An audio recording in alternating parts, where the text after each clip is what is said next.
Hello friend, welcome back to our channel. आप सभी का स्वागत है आपके अपने चैनल आर ऑफिशियल क्लासेस में। जैसा कि आपको याद होगा, कल हम लोगों ने जो पढ़ा था वो क्या पढ़ा था। हम लोगों ने कल अंतर पढ़े थे। हमने पढ़ा था मापन और मूल्यांकन में क्या अंतर होता है। दूसरा क्वेश्चन हमने पढ़े थे कि मापन और परीक्षण में क्या अंतर होता है।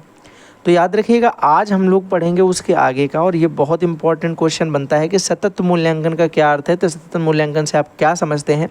सतत मूल्यांकन से संबंधित कुछ लिखने के लिए दे देगा। तो सतत मूल्यांकन वर्ड देखते ही आपके मन में इसकी डेफिनेशन तो पूरी आ जानी चाहिए। अब आप मुझसे ये पूछेंगे कि भैया सतत मूल्यांकन एक्चुअल में है क्या। अब सुनना, मैं पहले सिंपल लैंग्वेज में बताऊंगा, फिर डेफिनेशन पे आता हूँ।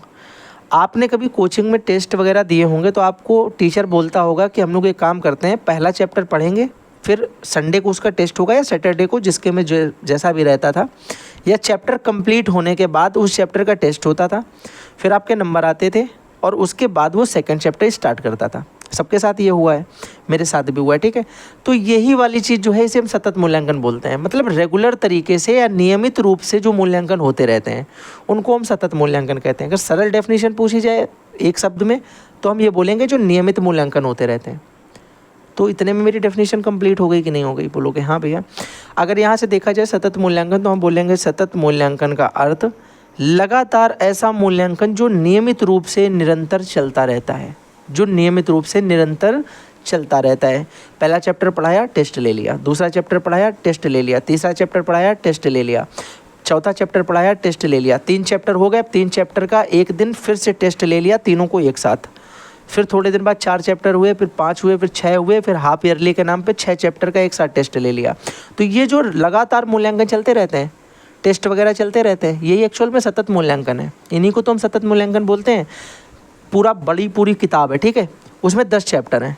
जैसे अपनी यही किताब है, इसमें 15 चैप्टर है मान लो, ठीक है। अब 15 चैप्टर को आप एक दिन बैठ के पूरे 15 चैप्टर पढ़ लो, कोई फ़ायदा नहीं। आपने पहले दिन एक चैप्टर पढ़ा, फिर उसको अपने आप में एनालाइज़ किया कि कितना मुझे आया, फिर दूसरा चैप्टर पढ़ा, एनालाइज़ किया, तीसरा पढ़ा, चौथा पढ़ा, पांचवा पढ़ा। तो एक बड़ी सी चीज़ को छोटी छोटी इकाइयों में हमने बांट दिया और फिर हम उसका अच्छे से पढ़ते भी रहे और टेस्ट भी देते रहे।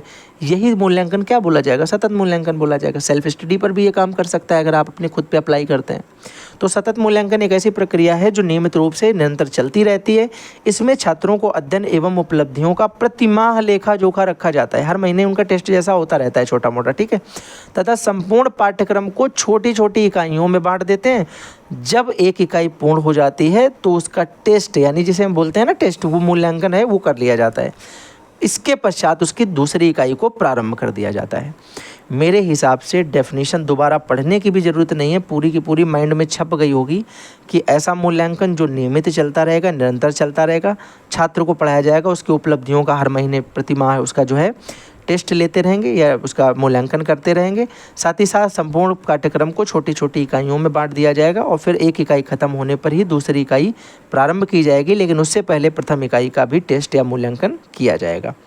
याद रहेगा, बढ़िया लिख लोगे ना इसको। चलो, दूसरा आता है हमारा व्यापक मूल्यांकन, ठीक है। व्यापक मूल्यांकन, अब देखो उसमें तो हम लोगों ने जांच पड़ताल कर ली अपनी सतत में।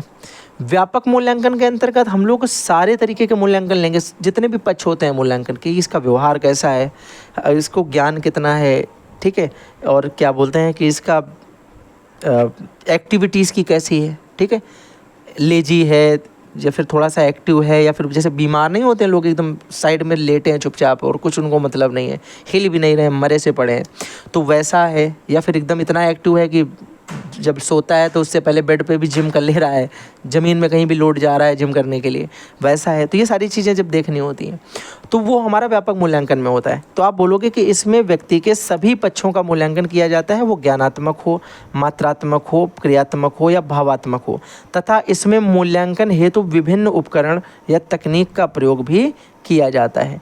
तो याद रखेंगे, व्यापक मूल्यांकन आपको समझ में आ जाना चाहिए।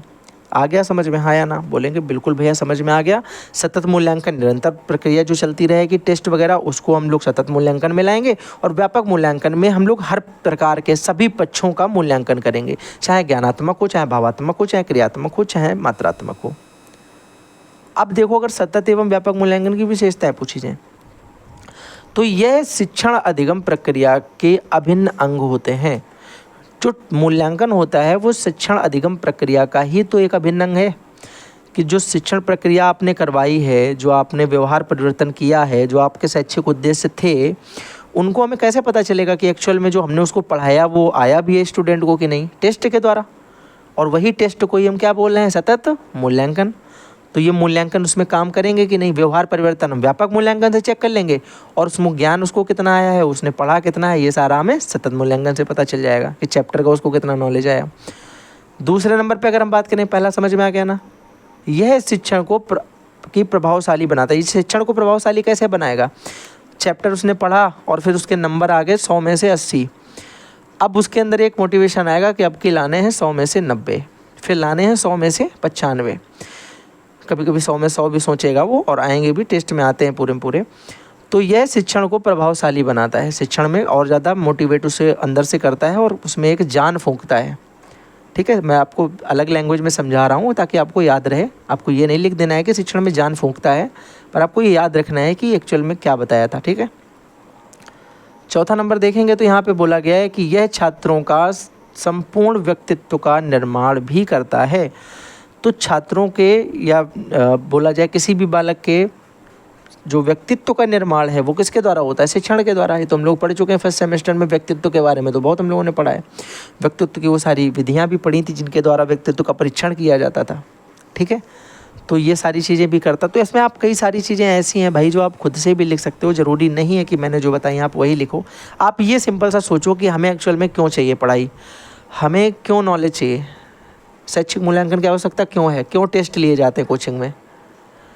तो आप इतना तो आप खुद से भी सोच पाओगे, क्योंकि मैच्योर हो चुके हो, डीएलएड में आए हो, ग्रेजुएशन पास करके आए हो, तो वो मैच्योरिटी आपको यहाँ पे दिखानी है, अपने मन से चीज़ें लिखनी भी हैं। फीडबैक की सहायता से शिक्षण अपनी शिक्षण विधियों में सुधार करता है।